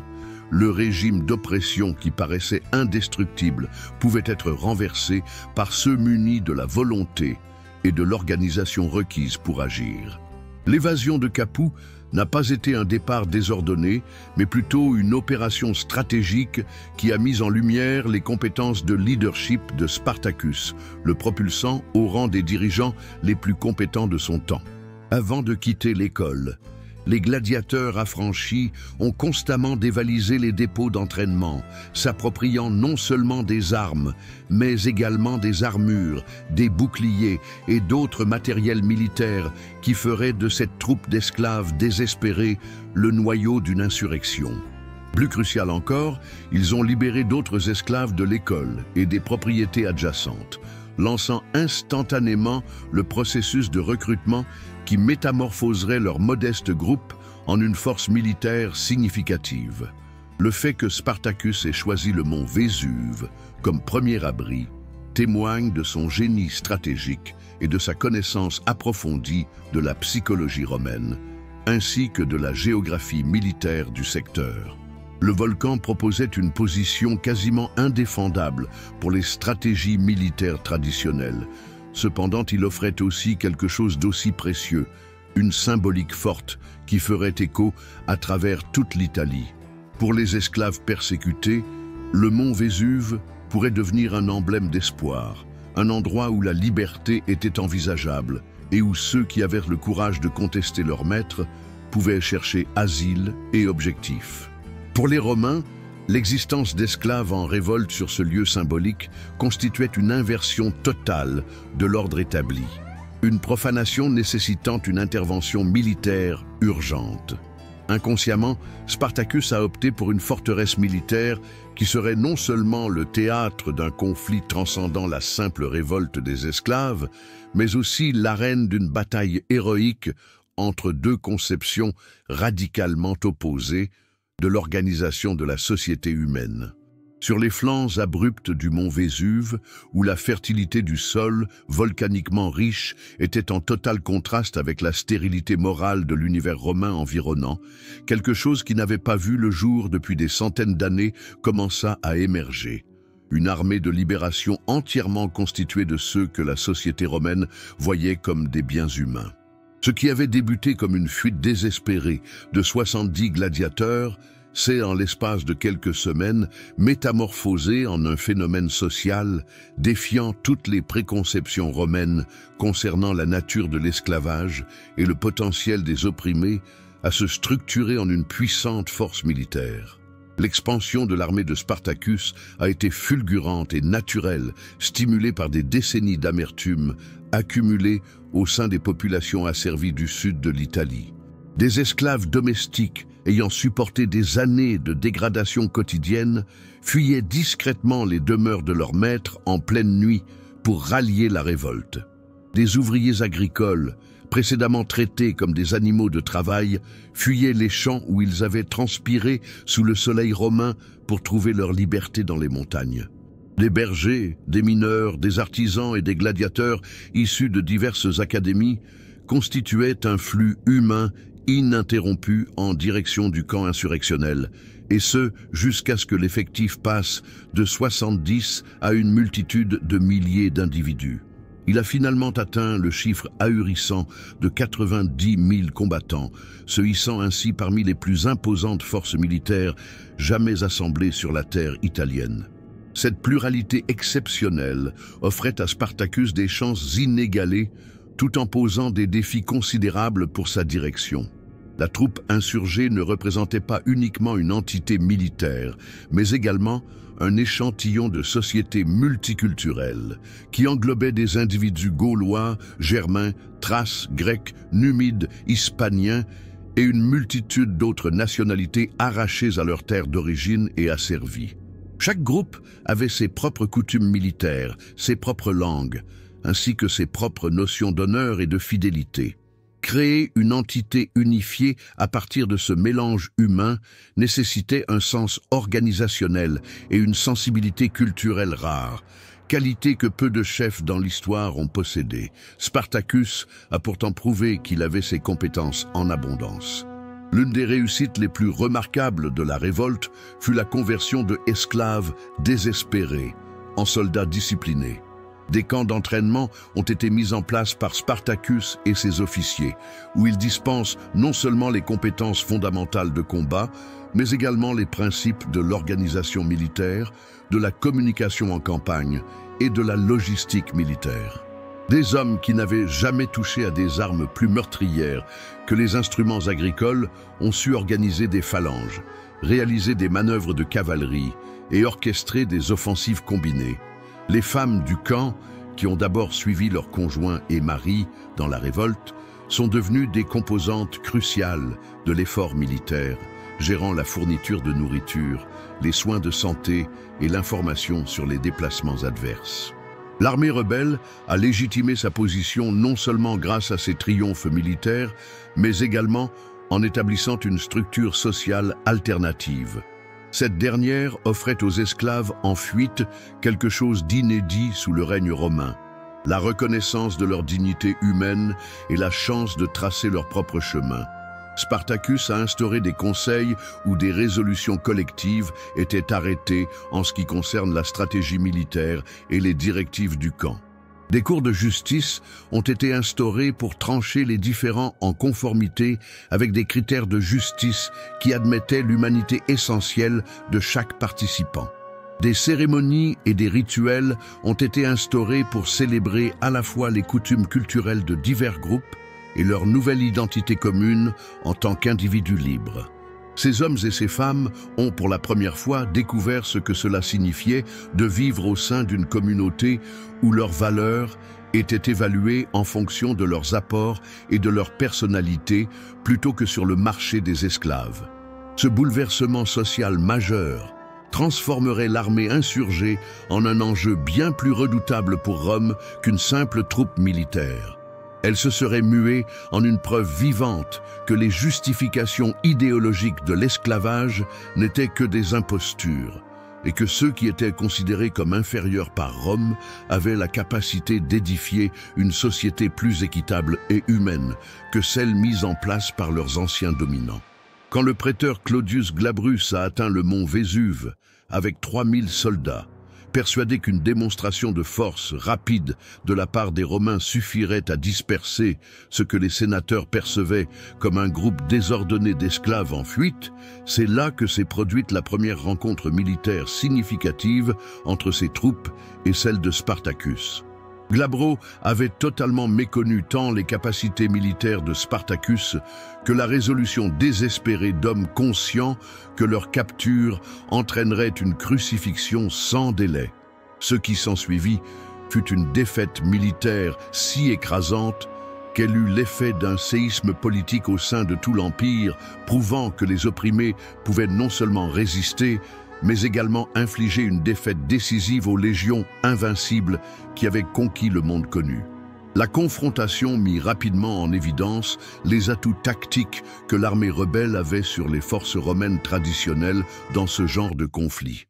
Tandis que les légions romaines étaient préparées à se battre en rase campagne contre des adversaires respectant des règles de guerre semblables, les insurgés luttaient avec le désespoir d'individus n'ayant rien à perdre et tout à gagner. Ils ont exploité le terrain volcanique avec une maîtrise qui a étonné les généraux romains, jaillissant de ravins dissimulés, frappant simultanément de plusieurs directions et se fondant dans le paysage escarpé avant que les imposantes formations légionnaires ne puissent riposter de manière efficace. Non seulement le triomphe a fourni à l'armée insurgée des armes et des armures de haute qualité, mais il a également renforcé la notoriété militaire de Spartacus en tant que chef honorable. Après la défaite de Claudius Glabrus, des humiliations encore plus dévastatrices ont rapidement suivi lorsque Rome a commencé à envoyer des contingents toujours plus importants pour écraser ce qui était en train d'être considéré comme une menace sérieuse pour l'ordre impérial. Avec une force importante, le préteur Publius Valerius s'est présenté, convaincu que la multitude écraserait la révolte. Cependant, il a dû faire face à un adversaire qui avait rapidement progressé depuis ses débuts en tant que groupe de gladiateurs en fuite pour se transformer en une armée soigneusement structurée et stratégiquement avancée. Les insurgés avaient non seulement maîtrisé l'art de la défense, mais ils avaient également appris à porter l'offensive en orchestrant des offensives surprises qui déchiraient des lignes romaines avant qu'elles ne soient en mesure d'établir leur formation de combat habituelle. Néanmoins, c'est la chute conjointe des deux consuls romains en 72 avant J.C. qui a fait passer la révolte de Spartacus d'une simple crise régionale à une véritable calamité impériale, mettant en péril la stabilité essentielle du régime romain. Gnaeus Cornelius Lentulus et Lucius Gellius Publicola, les magistrats suprêmes de Rome, à l'exception du dictateur, se sont dirigés contre Spartacus avec des troupes symbolisant l'élite de la force militaire romaine, armés des technologies militaires les plus sophistiquées disponibles et dirigés par des officiers possédant des années d'expérience en campagne victorieuse à travers la Méditerranée. Sa défaite totale n'a pas simplement constitué un revers militaire. Elle a également agi comme une révolution symbolique, démontrant que la force romaine, qui paraissait inébranlable pendant des siècles, pouvait être confrontée avec succès par ceux dotés de la résolution et de l'organisation requises pour résister. Les triomphes de Spartacus ont eu des conséquences qui dépassent largement les frontières des champs de bataille en Italie. Dans tout l'Empire, des esclaves qui avaient accepté leur sort avec une résignation désespérée ont commencé à chuchoter l'espoir de la liberté. Dans les provinces, les cités conquises qui avaient été soumises par la puissance romaine ont commencé à envisager de nouveau la possibilité de résister. À Rome, les élites ont expérimenté pour la première fois en plusieurs générations une terreur authentique face à l'éventualité que le système qui les avait prospérés puisse totalement s'écrouler. Les succès militaires de Spartacus ont réalisé quelque chose que nul adversaire extérieur n'a réussi depuis Hannibal: semer le doute dans l'esprit des Romains quant à leur propre invincibilité et remettre en cause la pérennité d'un empire basé sur la domination systématique de la majeure partie de sa population. L'armée insurgée avait démontré que la liberté n'était pas seulement un fantasme inatteignable, mais une possibilité concrète pour ceux qui étaient disposés à lutter et à sacrifier leur vie pour elle. Après avoir infligé des défaites dévastatrices aux troupes consulaires romaines, Spartacus a dû faire face à l'une des résolutions les plus décisives de la révolte. Comment gérer le triomphe militaire exceptionnel qu'il avait remporté contre toute attente? Les alternatives qu'il a considérées montrent à la fois la richesse de son plan stratégique et les tensions intrinsèques prévalant dans son armée pluriethnique.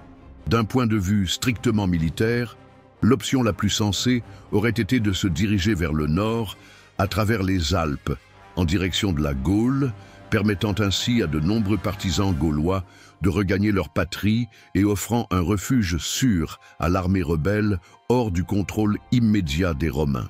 L'avancée vers le nord a débuté comme une retraite stratégique astucieuse qui mettait en évidence la progression militaire de l'armée rebelle sous la direction de Spartacus.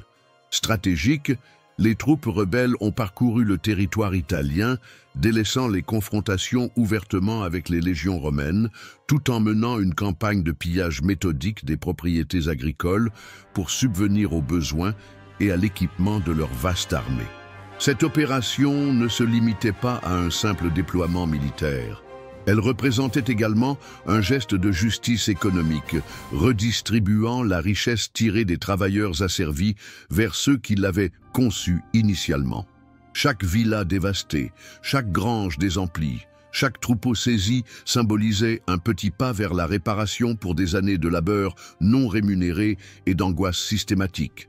Toutefois, alors que l'armée se rapprochait des Alpes et de la libération symbolique qu'elles incarnaient, des schismes essentiels qui étaient restés sous-jacents pendant les mois de combats conjoints contre l'adversaire romain ont commencé à surgir. Les soldats gaulois et germains, représentant une part significative des troupes rebelles, percevaient l'exil vers le nord comme la conclusion naturelle de leur lutte. La possibilité de regagner leur terre d'origine en tant qu'hommes libres, de retrouver les proches divisés par la conquête romaine et de mener le reste de leur existence hors du joug de l'Empire qui les avait asservis. Pour ces individus, la révolte a toujours été essentiellement un moyen d'atteindre un but précis, l'indépendance personnelle et le retour au domicile. Pour Spartacus et nombre de ses fidèles, le simple fait de s'évader représentait une renonciation à une occasion historique inédite pour porter un coup décisif au cœur du système romain. Ils avaient prouvé que les esclaves pouvaient triompher des légions romaines en bataille directe. Ils avaient démontré qu'il était envisageable de bâtir une société parallèle fondée sur les valeurs de justice et d'égalité. Ils avaient insufflé l'espoir chez des millions d'opprimés à travers l'Empire. Quitter l'Italie à ce stade reviendrait à dilapider tous ces changements radicaux et à contraindre ceux qui n'ont pas pu fuir physiquement à persister dans la souffrance sous le régime romain. Pour Spartacus, la révolte était passée d'une fuite désespérée à une initiative bien plus audacieuse. Une révolution sociale capable de changer radicalement la nature du pouvoir dans le monde méditerranéen. La décision de marcher vers le sud prise suite à des discussions acharnées dans les conseils militaires de l'armée rebelle, reflétait à la fois les convictions personnelles de Spartacus et les pressions politiques au sein de son alliance. Un grand nombre de ses troupes, notamment celles d'origine italienne et celles qui avaient tissé des liens affectifs forts avec le mouvement révolutionnaire, ont décliné l'idée de mettre fin au combat alors que la victoire totale semblait à leur portée. Certains, stimulés par des victoires militaires constantes, ont peut-être développé une confiance démesurée en leur habilité à repousser n'importe quelle force que Rome pourrait leur opposer. La décision de continuer la guerre sur le sol italien décida du destin de la révolte, mais assura aussi qu'elle se métamorphoserait en quelque chose de bien plus grand qu'une simple évasion d'esclaves. Elle se transforma en une proclamation de guerre contre l'ensemble du système d'oppression caractérisant la civilisation romaine, un défi qui porterait à travers le temps comme emblème de la résistance humaine face à la tyrannie institutionnalisée.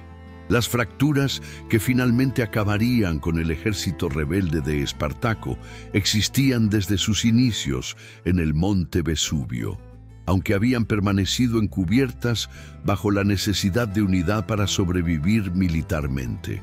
À mesure que l'armée s'est agrandie, passant de quelques milliers à des dizaines de milliers de combattants, ces frictions ethniques, culturelles et stratégiques se sont intensifiées pour donner lieu à des failles béantes qu'aucun dirigeant, aussi charismatique soit-il, n'aurait pu totalement guérir. L'exceptionnelle variété qui avait été l'une des principales forces de la rébellion, sa faculté de rassembler des opprimés de multiples nationalités autour d'une même cause, renfermait également les germes de sa fragmentation inévitable. La disputa más notable se dio entre los partidarios galos y germanos de Crixo, quien fue uno de los más destacados subordinados de Espartaco, y el núcleo tracio e italiano que continuó apoyando a Espartaco en persona. Crixo, un gladiador de noble linaje que había caído en la esclavitud tras las campañas de César, poseía aspiraciones personales de liderazgo y una perspectiva estratégica radicalmente distinta sobre los propósitos de la insurrección. Mientras que Espartaco había formulado una filosofía revolucionaria que aspiraba a conseguir un cambio social mediante una lucha prolongada contra Roma, Crixo sostenía un punto de vista más convencional que concebía la revuelta principalmente como una posibilidad para acumular suficiente botín y poder con el fin de negociar una retirada digna o crear un reino autónomo en zonas montañosas que Roma consideraría demasiado caro conquistar. Las divergencias tácticas entre los dos dirigentes reflejaban tradiciones militares totalmente distintas. Con su origen tracio, Espartaco prefería la táctica de la guerrilla prolongada que había probado ser sumamente efectiva contra las legiones romanas. Esta estrategia demandaba paciencia, disciplina y la disposición a renunciar a beneficios inmediatos en favor de objetivos estratégicos más amplios. Crixo, influido por las costumbres bélicas galas que destacaban la valentía individual y el prestigio en batalla, prefería combates directos, donde sus guerreros tenían la oportunidad de probar su valor personal y ganar distinciones que elevarían su posición dentro de la jerarquía tribal. Ces divergences philosophiques concernant la nature de la guerre ont progressivement détérioré les rapports entre les diverses composantes de l'armée rebelle. La rupture définitive s'est produite lorsque Crixo a choisi de se dissocier de l'armée principale avec près de 30 000 partisans, essentiellement des Gaulois et des Germains, afin d'entamer sa propre campagne autonome dans le sud de l'Italie. Esta segmentación de las fuerzas rebeldes fue precisamente lo que los planificadores romanos habían estado buscando y manipulando para conseguir. Marco Licinio Craso, que había tomado las riendas de las tropas romanas, sabía que sus legiones tenían escasas posibilidades de vencer al ejército combinado de Espartaco en una confrontación directa. pero podrían desmantelar progresivamente las fuerzas insurrectas dispersas gracias a su ventaja en cantidad, logística y planificación estratégica. La derrota del ejército de Crixo a manos de las tropas de Craso fue una devastación que repercutió en todo el campamento rebelde central. No solo implicó la eliminación de 30.000 guerreros experimentados, sino que también minó la confianza de muchos sobrevivientes en la invulnerabilidad del grupo rebelde. Les troupes qui avaient suivi Spartacus, persuadées de leur victoire inévitable, ont commencé à douter de son commandement et de la pertinence de poursuivre une guerre qui semblait de plus en plus irréalisable. Se empezaron a difundir rumores de deslealtad. Ciertos individuos señalaban a Crixo como el que había sido corrompido por los romanos. Otros responsabilizaban a Espartaco por consentir la fragmentación del ejército. Y una gran cantidad comenzó a buscar maneras de desertar o negociar su entrega personal. Más trágicamente, el fallecimiento de Crixo y la aniquilación de su tropa sirvieron como una llamada de atención para Espartaco sobre la cruda verdad. Roma finalmente había decidido abordar la insurrección con seriedad y había iniciado el despliegue de los colosales recursos bélicos necesarios para sofocarla de manera sistemática. Les triomphes initiaux contre de petites troupes romaines avaient engendré un sentiment d'invincibilité qui se révélait désormais être une illusion périlleuse. El adversario al que se enfrentaban no eran simplemente pretores ineptos o cónsules complacidos, sino Craso, uno de los líderes militares más hábiles de su época, apoyado por recursos casi infinitos y una resolución inquebrantable para restablecer la paz romana sin tener en cuenta el costo en términos de vidas humanas. La fase heroica de la insurrección había concluido. Lo que vino después fue una contienda angustiosa por la supervivencia ante circunstancias que se tornaban más adversas con el tiempo. Una lucha que pondría a prueba el valor y la resolución tanto de Espartaco como de aquellos que optaron por mantenerse fieles a su ideal revolucionario hasta el desenlace amargo. Marco Licinio Craso no era simplemente un general común ni un político ávido de gloria sencilla. Se trataba de uno de los individuos más adinerados y despiadados de Roma, cuya riqueza personal competía con la del tesoro estatal del imperio. Su concepción de la guerra no se basaba en heroicidad romántica, sino en frías evaluaciones de recursos, logística y aniquilación metódica del adversario. Cuando el Senado romano llegó a la conclusión de que la insurrección de Espartaco constituía un peligro vital para el sistema imperial, optaron por Craso precisamente debido a su conocimiento de que invertiría sus enormes recursos en la operación y que no dudaría en recurrir a cualquier estrategia, por más despiadada que fuera, para reinstaurar la preeminencia romana. Su designación señalaba el inicio de la etapa conclusiva del conflicto, una batalla letal entre la última fuerza insurgente y la autoridad conjunta de todo el imperio romano. La stratégie de Craso était aussi simple que rigoureuse. Encercler complètement les derniers groupes rebelles dans le sud de l'Italie, bloquer toutes les voies d'évasion et toutes les sources d'approvisionnement, afin d'obliger Spartacus à engager la bataille décisive dont Rome avait besoin pour mettre fin à cette révolte une fois pour toutes. Con el mando de 8 legiones, cerca de 50.000 soldados altamente cualificados, equipados con la tecnología bélica más avanzada, Craso inició la construcción metódica de lo que podría considerarse una prisión monumental que abarcaba toda la péninsula italiana. Avec la même efficacité mécanique qui avait rendu célèbres les légions romaines de Britannia à la Mésopotamie, des fortifications, des tranchées, des barricades et des tours de surveillance ont été érigées. El asedio no tradicional que Craso llevó a cabo contra el ejército rebelde fue un brillante ejemplo de guerra psicológica mezclada con predominio logístico. Au lieu de s'en prendre directement aux troupes d'Espartaco, qui avaient à maintes reprises prouvé leurs compétences pour vaincre les légions sur le champ de bataille, Crasso opta pour l'asphyxie progressive des rebelles en tronquant leurs voies d'approvisionnement et en les contraignant à se battre dans des conditions de plus en plus désespérées. Conforme transcurrían los días, el cerco romano se iba reduciendo gradualmente. La provisión de víveres en el campamento insurrecto se tornaba más escasa y la moral de los guerreros que habían optado por seguir a Espartaco empezaba a desmoronarse bajo la constante presión del peligro de una muerte inminente. La réaction de Spartaco à cette nouvelle stratégie de guerre a mis en évidence non seulement son génie tactique, mais aussi les contraintes inévitables liées à sa situation stratégique. Consciente de que no podía vencer en una guerra de desgaste contra un adversario con recursos casi infinitos, hizo todo lo posible para romper el asedio con una serie de ofensivas temerarias contra las tropas romanas, tratando de abrir una brecha que habilitara al ejército sublevado a escapar hacia regiones donde pudiera reiniciar la lucha guerrillera que había sido tan efectiva en las etapas previas de la rebelión.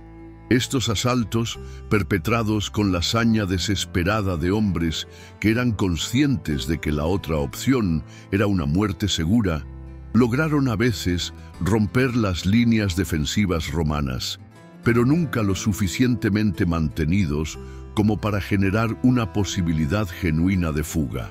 La fase más intensa de este conflicto llegó cuando Espartaco intentó gestionar el cruce de su ejército hacia Sicilia, contratando a piratas cilicios para trasladar a sus tropas a través del estrecho de Mesina hacia la isla, con la esperanza de establecer un refugio seguro y posiblemente incitar nuevas revueltas de esclavos. El plan era estratégicamente impecable. Sicilia había sido el lugar de dos importantes revueltas de esclavos en el siglo pasado. La población esclava de la isla podría ofrecer nuevos reclutas, y la geografía insular complicaría enormemente para Roma replicar la misma táctica de cerco que Craso estaba utilizando en el continente. Cuando los piratas decidieron incumplir el pacto con Espartaco y navegar sin llevar a ninguno de los rebeldes, el destino del ejército rebelde fue sellado. Coincés entre les montagnes, la mer et les légions de Crassus, les partisans de Spartacus ont dû affronter le fait inéluctable qu'ils devraient mener une ultime bataille où la victoire était quasi impossible, mais où une mort honorable pourrait au moins sauvegarder l'héritage de leur combat pour la liberté. El enfrentamiento decisivo entre el ejército de Espartaco y las legiones de Craso tuvo lugar en la llanura del sur de Italia en el año 71 a.C., en un terreno que parecía estar diseñado por la misma geografía para transformarse en el marco de una tragedia épica. Los insurgentes, que ahora cuentan con menos de 60.000 guerreros, tras meses de deserción, hambre y enfrentamientos de desgaste, eran conscientes de que esta sería su última chance para morir como hombres libres en lugar de vivir como esclavos condenados.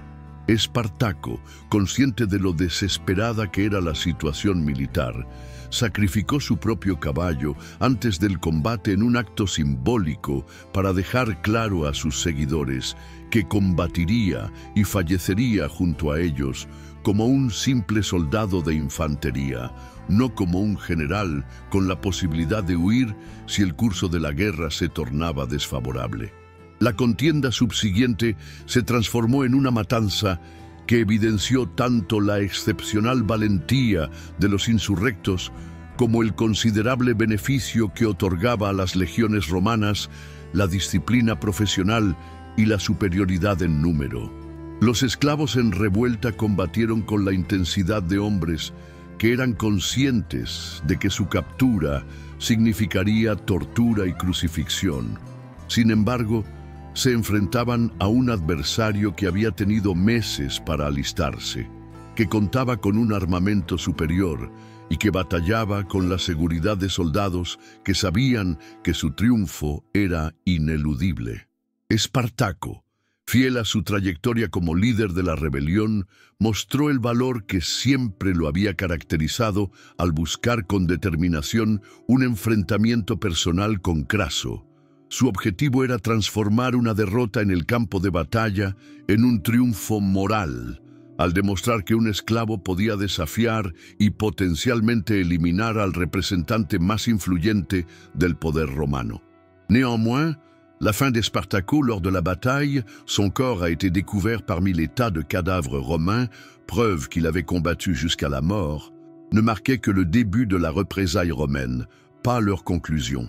Crasso sortit victorieux de la guerre militaire, mais il savait que le véritable enjeu était de transmettre un message dissuasif qui empêcherait toute future révolte d'esclaves.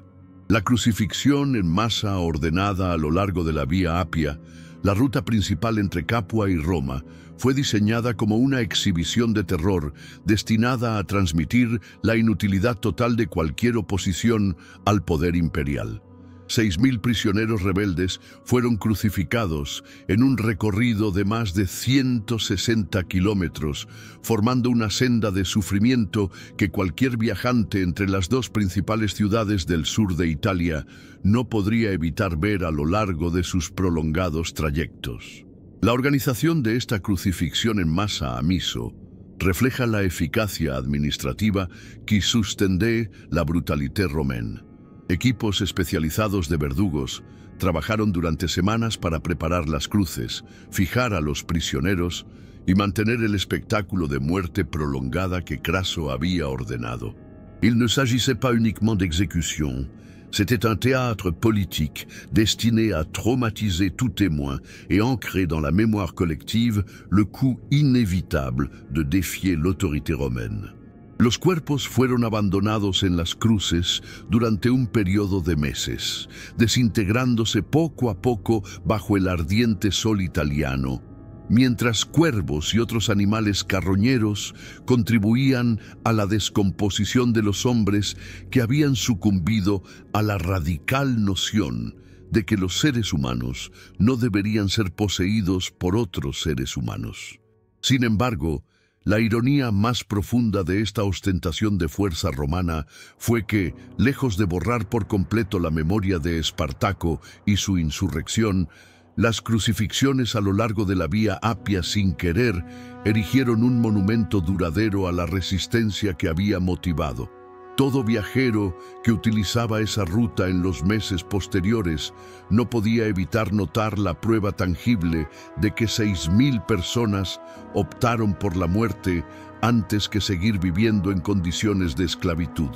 Le spectacle d'horreur que Crasso avait imaginé pour écraser définitivement tout esprit de révolte servait également de rappel incessant que la liberté était si précieuse que des milliers avaient consenti a mourir por elle. Las cruces adquirieron significados duales.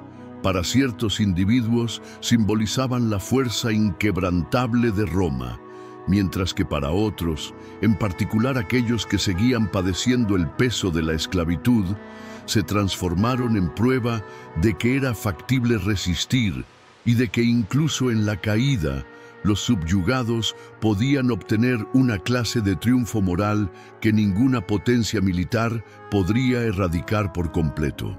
La fin de la insurrección, a causa del fallecimiento de Espartaco en los campos de batalla en el sur de Italia, no solo marcó su muerte, sino también el inicio de algo mucho más duradero y subversivo, la metamorfosis de un gladiador tracio en uno de los íconos más potentes de resistencia contra la opresión a lo largo de toda la historia humana. Lo que empezó como una huida desesperada de una escuela de gladiadores se transformó, gracias al prodigio del liderazgo de Espartaco y al sacrificio de miles de sus adeptos, en un ejemplo tangible de que los sistemas opresivos más aparentemente indestructibles podían ser desafiados con éxito por quienes contaban con la resolución y la estructura necesarias para actuar. Esta enseñanza tendría eco a lo largo de los siglos, estimulando movimientos de emancipación en situaciones históricas que Espartaco jamás podría haber previsto. El proceso de convertir a un guerrero tracio específico en un modelo universal de resistencia comenzó justo tras su fallecimiento, cuando autores romanos como Plutarco y Apiano empezaron a registrar la revuelta no solo como un acontecimiento de violencia delictiva, sino como un auténtico conflicto bélico entre fuerzas sociales contrarias. Estos historiadores, dirigidos a un público que había presenciado las turbulencias políticas que acabarían con la República Romana, entendían que la revuelta de Espartaco había expuesto contradicciones esenciales en el sistema imperial que no podían solucionarse meramente mediante la represión militar. Leurs récits ont non seulement conservé les faits essentiels de la révolte, mais également la perception qu'Spartacus incarnait quelque chose de plus grand que lui-même, l'aspiration humaine universelle à la liberté et à la dignité. En el periodo del Renacimiento, cuando intelectuales europeos empezaron a reexaminar los textos clásicos y a desafiar las estructuras autoritarias de su tiempo, Espartaco se volvió un símbolo renovado de oposición a la tiranía. Voltaire lo describió como un ejemplo de nobleza natural que se destacaba favorablemente en comparación con la corrupción de las élites existentes. Los pensadores de la Ilustración lo asumieron como prueba de que la libertad era un derecho inherente que ningún régimen político podía denegar. Cuando las revoluciones americana y francesa cuestionaron el orden monárquico tradicional, los revolucionarios frecuentemente citaron a Espartaco como un precedente histórico en su lucha contra la opresión institucionalizada. Durante el siglo XIX, los movimientos socialistas y comunistas se apoderaron de manera sistemática del legado de Espartaco, identificándolo como un precursor ideológico de su propia lucha contra la explotación económica. Karl Marx abordó la insurrección de esclavos como un caso primitivo de conflicto de clases, al mismo tiempo que los revolucionarios alemanes que establecieron la Liga Espartaquista adoptaron explícitamente su denominación como símbolo de su dedicación a la emancipación de los trabajadores subyugados. Cette reconnaissance n'était pas simplement rhétorique.